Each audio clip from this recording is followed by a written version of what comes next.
공인중개사 자격 취소 및 자격 정지입니다.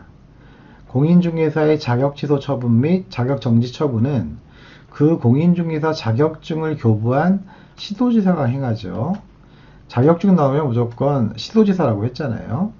한편 자격증을 교부한 시도지사와 공인중개사 사무소의 소재지를 관할하는 시도지사가 서로 다를 수 있죠. 이 경우에는 공인중개사 사무소의 소재지를 관할하는 시도지사가 자격 취소 처분 또는 자격 정지 처분에 필요한 절차를 모두 이행한 후 자격증을 교부한 시도지사에게 통보해야 합니다. 그래야지 자격증을 교부한 시도지사가 자격 취소나 자격 정지 처분을 내릴 수 있으니까요. 먼저 자격의 취소입니다. 시도지사는 공인중개사가 다음에 해당하는 경우에 그 자격을 취소해야 합니다.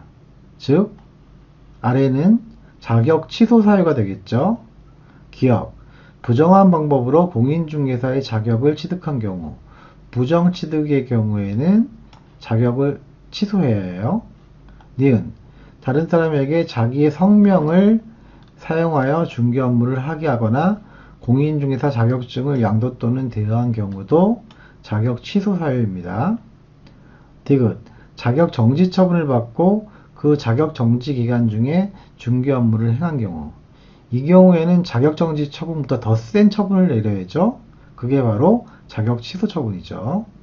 리을, 공인중개사법을 위반하여 징역형의 선고를 받은 경우, 공인중개사법을 위반해서 징역형 선고를 받은 경우만 자격 취소 사유예요. 다른 법을 위반해서 징역형을 선고받은 경우에는 자격 취소 사유가 아닙니다.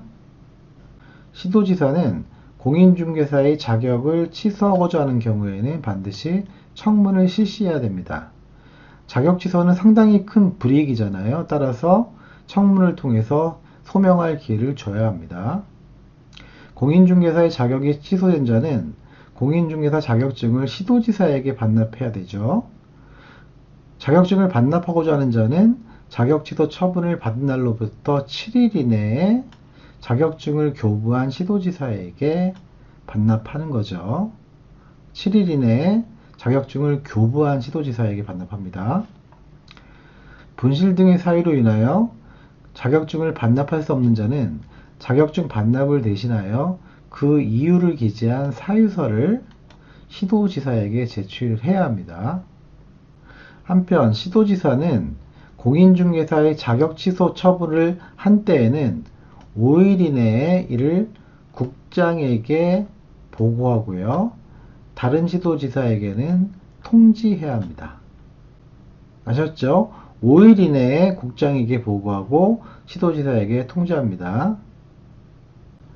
공인중개사의 자격 취소에 관한 설명으로 틀린 것은 1번, 자격 취소 처분은 그 자격증을 교부한 시도지사가 행하죠. 맞아요. 2번, 처분권자가 자격을 취소하려면 반드시 청문을 실시해야 합니다. 3번, 자격 취소 처분을 받아 그 자격증을 반납하고자 하는 자는 그 처분을 받은 날로부터 7일 이내에 반납하는 거 맞죠? 4번, 처분권자가 자격 취소 처분을 한 때에는 5일 이내에 이를 국장에게 보고해야 하죠. 이것도 맞죠? 5번, 자격증을 교부한 시도지사와 중개사무소의 소재지를 관할하는 시도지사가 서로 다른 경우에는 자격증을 교부한 시도지사가 자격 취소 처분에 필요한 절차를 이행해야 한다. 아니죠? 자격증을 교부한 시도지사가 아니라 중개사무소의 소재지를 관할하는 시도지사가 자격 취소 처분에 필요한 절차를 이행하는 거죠. 따라서 5번이 틀린 질문이고 답이죠.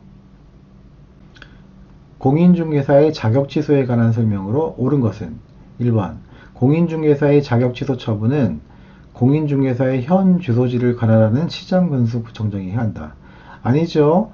자격 취소 처분은 자격증을 교부한 시도지사가 행하는 거잖아요. 따라서 현 주소지 틀렸고요. 시장군수구청장도 다 틀린 지문이에요. 2번, 시도지사는 공인중개사의 자격 취소 처분을 한 때에는 5일 이내에 이를 국장에게 보고하고 다른 시도지사에게 통지해야 하죠. 따라서 2번이 맞는 지문이고 답이죠.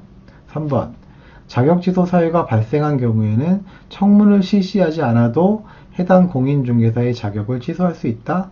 아니죠. 자격 취소는 상당히 큰 불이익이기 때문에 반드시 청문을 실시해야 된다고 했잖아요. 따라서 틀렸고요. 4번 공인중개사의 자격이 취소된 자는 공인중개사 자격증을 7일 이내에 한국산업인력공단에 반납해야 된다. 아니죠. 7일은 맞는데 한국산업인력공단에게 반납하는 것이 아니라 자격증을 교부한 시도지사에게 반납합니다. 산업인력공단 틀렸어요. 5번 공인중개사 자격이 취소되었으나 공인중개사 자격증을 분실 등의 사유로 반납할 수 없는 자는 신규 발급 절차를 거쳐 발급된 자격증을 반납해야 된다? 아니죠. 자격증을 분실 등의 사유로 반납할 수 없는 자는 신규 발급 절차를 거치는 것이 아니라 그냥 사유서를 제출하면 된다고 했잖아요. 따라서 틀린 지문입니다. 공인중개사 법령상 가로 안에 들어갈 기간이 긴 것부터 짧은 순으로 옳게 나열된 것은? 자, 봅시다. 공인중개사 자격취소 처분을 받아 자격증을 반납하고자 하는 자는 7일 이내에 하는 거잖아요. 7일.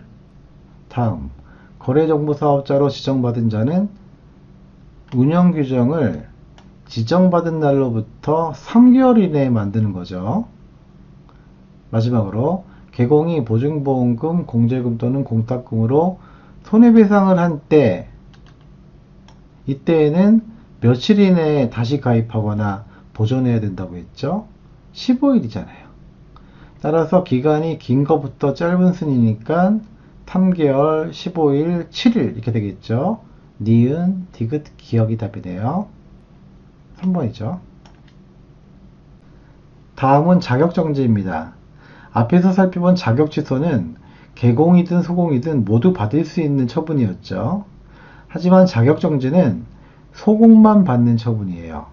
개공은 자격정지가 아니라 업무정지 처분을 받습니다. 나중에 배우게 돼요.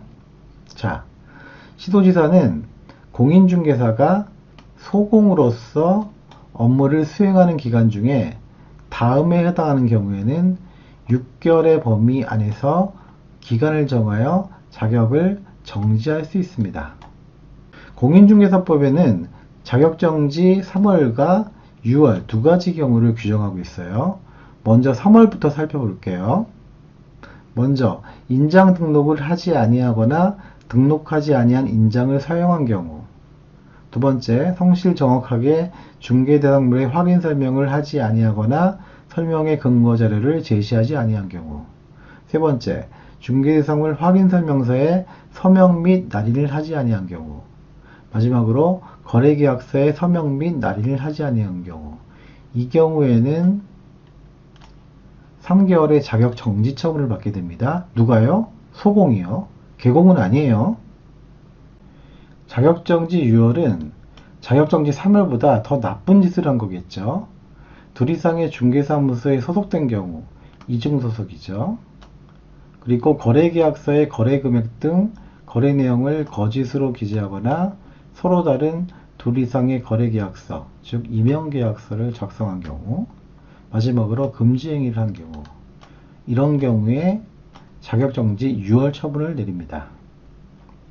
등록관청은 공인중개사가 위에 해당하는 사실을 알게 된 때에는 지체 없이 그 사실을 시도지사에게 통보해야죠. 왜냐하면 시도지사가 알아야지 자격정지 처분을 내릴 수 있으니까요. 시도지사는 위반 행위의 동기, 결과, 횟수 등을 참작합니다. 이렇게 참작하여 자격정지 기간의 2분의 1의 범위 안에서, 즉 50%의 범위 안에서 가중할 수도 있고 감경할 수도 있어요. 이 경우 가중하여 처분하는 때에도 자격정지 기간은 6월을 초과할 수 없습니다. 이 말은 자격정지 기간이 최장 6개월이라는 뜻이죠. 6월을 넘는 자격정지 처분은 없는 거예요. 소공의 자격정지 사유에 해당하는 것을 모두 고른 것은 기업, 공인중개사 자격증을 대여한 경우. 자격증 대여는 자격정지 사유가 아니라 자격 취소 사유입니다. 니은, 부정한 방법으로 공인중개사 자격을 취득한 경우. 부정 취득은 역시 자격 정지 사유가 아니라 자격 취소 사유죠. 디귿. 이 이상의 중개사무소에 소공이 된 경우. 이건 이중소속이죠.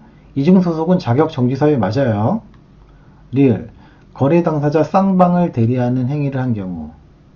거래 당사자 쌍방 대리는 금지행위잖아요.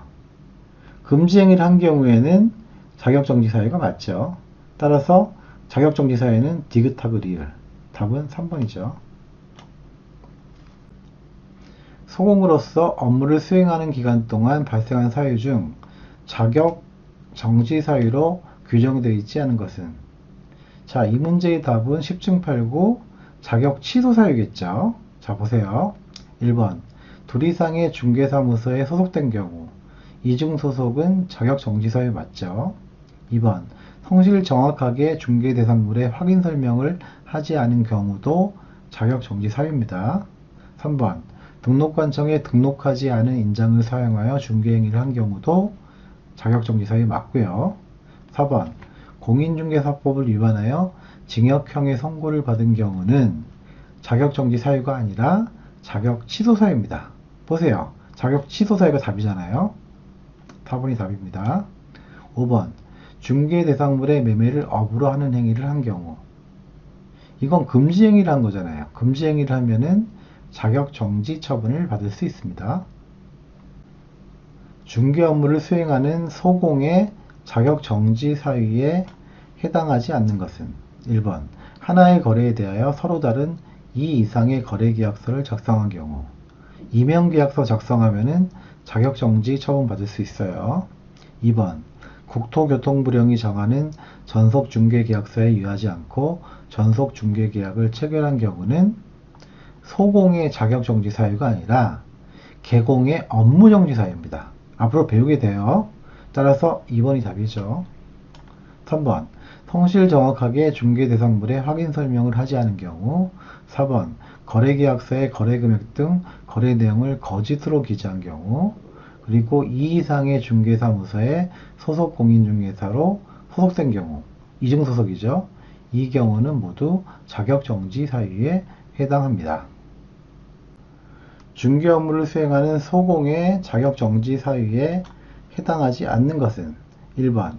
고객을 위하여 거래 내용에 부합하는 동일한 거래계약서를 내부 작성한 경우. 거래 내용에 부합하는 동일한 거래계약서니까 얼마든지 가능한 거잖아요. 내부 만들어도 가능한 겁니다. 이건 임명계약서가 아니잖아요. 따라서 자격정지 사유에 해당하지 않기 때문에 1번이 답이죠. 2번. 2 이상의 중개사무소에 소속된 경우. 이중소속은 자격정지 사유에 맞고요. 3번. 고객의 요청에 의해 거래계약서의 거래금액을 거짓으로 기재해도 자격정지 처분 받을 수 있고요. 4번. 권리를 취득하고자 하는 중개 의뢰인에게 중개가 완성되기 전에 등기사항 증명서 등 확인 설명의 근거 자료를 제시하지 않은 경우. 마찬가지로 자격정지 처분을 받을 수 있어요. 5번. 법인의 분사무소의 책임자가 서명 및 날인하였기에 당해 중개 행위를 한 소공이 확인 설명서에 서명 및 날인을 하지 않은 경우. 소공도 서명 날인 해야 되잖아요. 하지 않았기 때문에 역시 자격정지 사유에 해당합니다. 쉽다.